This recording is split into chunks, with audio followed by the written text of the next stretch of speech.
Now, Roland, I have got to thank you for sending me some samples of the colorful Great Atlantic drill core.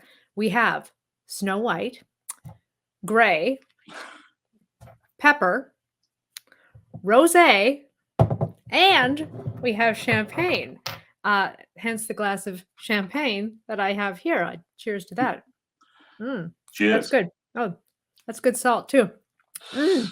Oh my, it actually tastes better when you put a little salt in the champagne. Now, this tastes really good. So what accounts for these various colors? Is there a difference in these salts? Great Atlantic is, it's surprising, exhilarating in many respects, and there's really no difference in grade or quality with respect to the different textures. Just very cool to look at. The coloration is really, there are certain different minerals that within the salt, different crystal structures that give it. Sometimes it's a darker looking material, but in fact, actually, when you crush it, it's white. So it's a refractive effect, but also there's some minerals in there. A little bit of iron will give it that rosé color too. But the salt that goes on the road will still be the color we're used to. Absolutely, you crush it down, it's going to look like salt. Okay, now drilling for salt at Great Atlantic is not like drilling for gold or other metals for that matter. So why are you so confident in the quality of this salt in hole CC9 before you even have assays?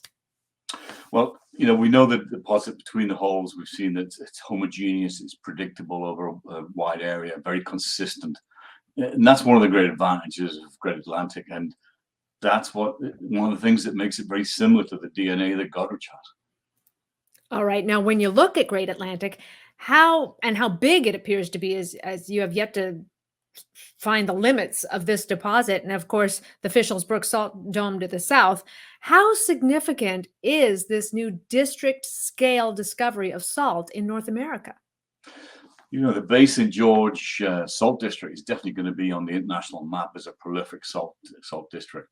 With Great Atlantic in the heart of it as a unique deposit, and given its shallowness, and of course, right beside the deepwater port, that's the cornerstone asset right now in the district. The premier undeveloped salt project in North America. Fishel's Brook, of course, is a different type of deposit or structure, a salt dome, which is ideal for underground energy storage potential. And we know the Newfoundland government and private sector are both rapidly moving towards the development of a world-class clean energy hub featuring hydrogen for export. And that's going to require underground storage. And Atlas has a big investment in Fishel's Brook through its holdings in Triple Point Resources. And we should be hearing a lot from Triple Point in the near future too.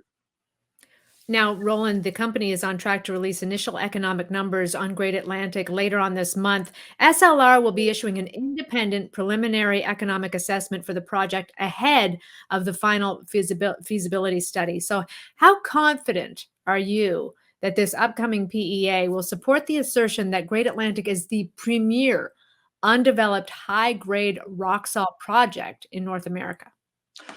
As you say, it's an independent assessment, and there's nothing I've seen which changes my belief. I mean, it's got all the right asset mixes that will make it a premier operation. So I think it's good. A total of only nine holes have been drilled at Great Atlantic ahead of the PEA and the feasibility study. Why is it not necessary to drill more holes, as the company is saying that CC9, this big step out to the east, is the final diamond drill hole? As I mentioned before, I mean, this is it's a geographically widespread deposit, but it's homogeneous between the holes. We can see consistency. It's predictable.